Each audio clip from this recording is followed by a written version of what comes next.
আসসালামু আলাইকুম। প্রিয় দর্শক, অন্য মঞ্চের আলাপ চাইতে আপনাদের সকলকে আসসালামু আলাইকুম রহমতুল্লাহি অবরকাতুহু। সম্মানিত দর্শক, 2026 সনের জানুয়ারি মাসের 1 তারিখ রাত্রিবেলায় এই ভিডিও করছি। বাংলাদেশের গণতন্ত্রের অবিসংবাদিত নেত্রী বেগম খালেদা জিয়া মারা গেলেন এবং তার পরের দিন 31শে ডিসেম্বর তার জানাজা হলো। জানাজার পরের দিন পুরো ঢাকা শহরের একটা বিরাট অংশ আমি ঘুরেছি। আর যেদিন জানাজা হলো সেদিনও বসুন্ধরা এলাকা থেকে জানাজাস্থল হয়ে মহাখালী, তারপর গুলিস্তান, তোপখানা রোড এই এলাকায় আমার বিচরণ করার সুযোগ হয়েছিল। তো পুরো যে ঘটনা দৃশ্য আমি দেখেছি, আমার স্মৃতিতে সেটি ভাস্বর হয়ে আছে। একজন মানবীর, রাজনৈতিক নেত্রীর একটি ইতিহাসের মৃত্যুতে মানুষ যে রোদন করতে পারে, আকাশ যে রোদন করতে পারে এবং মানুষের চিন্তা চেতনা, মন এবং মানসিকতা একটা মৃত্যুকে কেন্দ্র করে একত্রে আবর্তিত হতে পারে, এ দৃশ্য যারা না দেখেছেন, যারা অনুধাবন না করেছেন, তারা কখনো এটা বুঝতে পারবেন না। পুরো ঢাকা শহর যেন একটা জানাজার নগরীতে পরিণত হয়েছিল। বিভিন্ন এলাকার রাস্তাঘাট বন্ধ ছিল। এমনও মানুষ যারা উত্তরা, মহাখালী, তারপর গুলিস্তান, সদরঘাট, সায়দাবাদ এ সকল এলাকা থেকে পায়ে হেঁটে, অটোরিকশাতে করে একটা নির্দিষ্ট জায়গা পর্যন্ত এসে মাইলের পর মাইল হেঁটে তারা জানাজার স্থলে যাওয়ার চেষ্টা করেছেন। অনেকে এই জানাজাতে অংশগ্রহণ করার জন্য গ্রাম অঞ্চল থেকে একদিন আগে রওনা করেছেন। অনেকে ঠিক সকাল 6টা-7টার সময় ঘটনাস্থলে উপস্থিত হয়েছেন। এই জানাজায় অংশগ্রহণ করার জন্য যখন জানাজা স্থলের আশেপাশের 4-5 কিলোমিটার, বর্গ কিলোমিটার এলাকা লোকারণ্য হয়ে পড়ল, তখন কিছু মানুষ তারা বিভিন্ন বাড়ির ছাদে চলে গেল। সেই ছাদে তারা কাতারবদ্ধ দাঁড়িয়ে জানাজায় অংশগ্রহণ করল। কিছু মানুষ এক বাড়ির দেয়াল টপকিয়ে অন্য একটি রাস্তায় আসতে চাচ্ছিল, যেখানে সেনাবাহিনী বা পুলিশ পাহারারত ছিল। এবং এই যে মানুষের আকুতি, তারা জানাজায় অংশগ্রহণ করতে চাচ্ছে। কয়েকটি ভিডিও দৃশ্য রীতিমতো ভাইরাল হয়ে পড়েছে। বড় ওয়াল, 7 ফিট 8 ফিট দেয়াল। তো সেই দেয়ালের উপরে যেভাবে হোক না কেন কোনো একজন মানুষ উঠে গেছেন। তো এখন তিনি নামতে পারছেন না। ওখানে সেনাবাহিনীর সদস্য তারা দাঁড়িয়ে আছে এবং তাদের কাঁধের উপরে পা রেখে মানুষজন নামছে এবং সেনাবাহিনী নিজেদের কাঁধ এগিয়ে দিয়েছে মানুষের পায়ের নিচে, এই জানাজাকে কেন্দ্র করে। এ দৃশ্য দেখেছি, অনুধাবন করেছি এবং মনে হয়েছে যে একটি মৃত্যু কতটা মহিমান্বিত হতে পারে। আমি তো প্রায়ই গল্প বলি, আজকেও এটা নিয়ে একটা গল্প বলতে খুব ইচ্ছা হচ্ছে। আজ থেকে 2500 বছর আগে এরকম যে পৃথিবী, সেই পৃথিবীতে সবচেয়ে ক্ষমতাধর যিনি রাষ্ট্রনায়ক ছিলেন, তার নাম ছিল ক্রেশাস। তো সেই ক্রেশাসের জমানাতে পৃথিবীর সবচেয়ে জ্ঞানী ব্যক্তির নাম ছিল সোলন, মহামতি সোলন। সোলন আজকের যে গ্রিসের অধিবাসী ছিলেন, আর ক্রেশাস লিডিয়া রাজ্যের অধিপতি ছিলেন। তুরস্কের এই অঞ্চলে তার রাজধানী ছিল। তুরস্ক, রাশিয়া, ইরান থেকে শুরু করে সাইরেনিয়া, সাইপ্রাস, মধ্যপ্রাচ্য পুরো অঞ্চলে রাজা ছিলেন তিনি, সম্রাট। তো সোলনকে বলা হয় পৃথিবীর প্রথম সংবিধান প্রণেতা। তিনি এই লিডিয়া রাজ্যে গেলেন। তো তার কাছে রাজা জিজ্ঞাসা করলেন যে, আপনি তো পৃথিবীর বহু দেশ ভ্রমণ করেছেন, আপনার মতো জ্ঞানী লোক আর নেই, তা আপনার দৃষ্টিতে পৃথিবীর সবচেয়ে যাকে বলা হয় সুখী মানুষটি কে? তো শুনুন, বললেন একজনের নাম রাজা, যাকে বলা হয়, মনে করেছিলেন তার নাম বলবে। তারপরে জিজ্ঞেস করলেন দ্বিতীয় ব্যক্তিকে, তাও আরেকজনের নাম বললেন। তৃতীয় ব্যক্তিকে, তাও আরেকজনের নাম বললেন। রাজা খুব রাগ হয়ে গেলেন যে, আমাকে দেখে কি আপনার খুব অসুখী মনে হয়? আমার পরিবার ২০০ বছর যাবৎ রাজত্ব করছে, আমি ২০ বছর যাবৎ ক্ষমতায় আছি। পৃথিবীর সবচেয়ে বড় সাম্রাজ্য আমার অধীন, আমার রাজকোষ পরিপূর্ণ। তো আমাকে আপনি কেন সুখী মনে করছেন না? তখন সুলন বললেন যে, মহামতি সম্রাট, আমি যে ৩ জন ব্যক্তির নাম বলেছি তারা সবাই মৃত।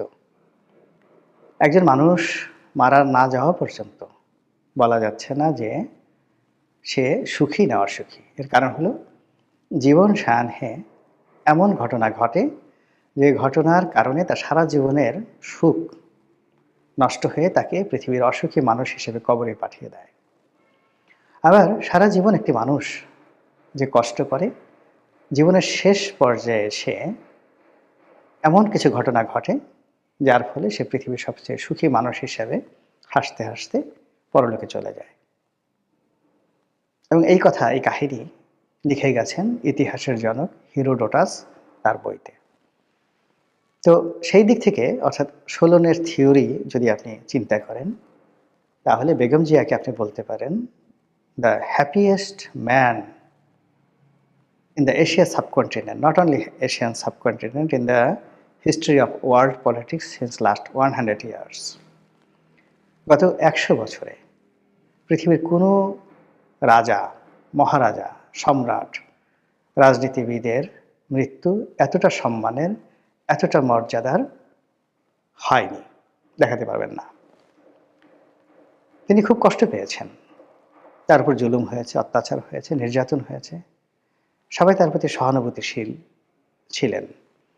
কিন্তু গত 17টি মাস ধরে প্রকৃতি তার সকল নেয়ামত বেগম জিয়ার একদম পায়ের কাছে ঢেলে দিয়েছেন। তিনি যেখানে গিয়েছেন প্রকৃতি হেসেছে, তিনি যেখানে গিয়েছেন পৃথিবীর তাবৎ সৃষ্টিকুল অন্তরস্থল থেকে শ্রদ্ধার্ঘ তার হাত মোবারকে, তার কদম মোবারকে, তার চেহারা মোবারকে নিবেদন করেছে, স্যালুট দিয়েছে, সালাম করেছে, স্পর্শ করেছে, দূর থেকে তাকে দেখে শান্তি পেয়েছে। তার পরিবার পরিজনের সঙ্গে তার দীর্ঘদিনের বিচ্ছেদ, তার সন্তানের সঙ্গে দীর্ঘদিন দেখা হচ্ছিল না, তার আদরের নাতনি, তার পুত্রবধূ, তাদের সঙ্গে তার দূরত্ব ছিল, এবং তার একমাত্র সন্তান বাংলাদেশে আদৌ আসতে পারবে কিনা এটা নিয়ে তার মনে আক্ষেপের শেষ ছিল না। তো তিনি যখন এই যে পট পরিবর্তন হলো গত 17 মাসে, তিনি প্রথম বিদেশে যাওয়ার সুযোগ পেলেন। তার পরিবারের লোকজনের সঙ্গে ইংল্যান্ডে মোলাকাত করলেন। তার পুত্রবধূ তার সঙ্গে বাংলাদেশে দেখতে এলো, আর তার দ্বিতীয় সন্তান যিনি মারা গেছেন কখন, তার যে স্ত্রী শর্মিলী এবং শর্মিলের সন্তানেরা পুরোটা সময় বেগম জিয়ার একদম কাছাকাছি ছিলেন এই শেষ দিনগুলোতে। একেবারে তিনি যখন হাসপাতালে মৃত্যু সজ্জায়, তার আগে 25 তারিখে তার প্রাণপ্রিয় সন্তান বাংলাদেশে এলো এবং মায়ের লাশ নিজের কাঁধে বহন করে সেই লাশ সমাধিস্থলে কবরের মধ্যে একমাত্র জীবিত পুত্র সে স্থাপন করল। তারপর জানাজাতে অংশগ্রহণ করলো, মায়ের জন্য দোয়া করলো। বিশ্বাস করেন, একজন প্রয়াত রাজনীতিবিদের জন্য এর চাইতে বড় সম্মান, বড় স্বীকৃতি, বড় মর্যাদা আর হতে পারে না।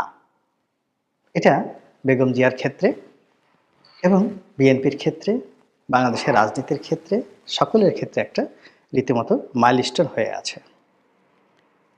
এবং এই যে বেগম জিয়ার মৃত্যু, এই বেগম জিয়ার মৃত্যু আমাদের দেশের রাজনীতিকে আগামী দিনে গৌরবোজ্জ্বল করবে।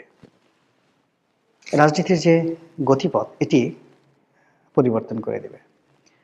আমাদের রাজনীতিতে অতীতে যারা বড় বড় নেতা ইন্তেকাল করেছেন, বঙ্গবন্ধুর মর্মান্তিক মৃত্যু, শহীদ প্রেসিডেন্ট জিয়াউর রহমানের মর্মান্তিক মৃত্যু, তারপর এরশাদ সাহেবের মর্মান্তিক এবং অবমাননাকর মৃত্যু। এর পাশাপাশি অন্যান্য যারা রাজনীতিবিদরা ইন্তেকাল করেছেন, ঠিক বেগম জিয়ার মতো এইভাবে মানুষের ভালোবাসা, মানুষের শ্রদ্ধার্ঘ তাদের নসিবে জোটেনি। ফলে কি হলো, এই যে বেগম জিয়ার এই যে জানাজা, তার মৃত্যু এবং মৃত্যু পরবর্তী ঘটনা, এগুলো আগামী দিনে যারা রাজনীতি করবেন এবং এখন যারা রাজনীতি করবেন তাদের জন্য একটা পোর্ট্রেট হিসাবে, তাদের জন্য একটা ইতিহাস হিসাবে, তাদের জন্য একটা ম্যাগনা কার্টা দলিল হিসাবে, এমনকি একটা রাজনীতির সংবিধান রূপে তাদের সামনে থাকবে।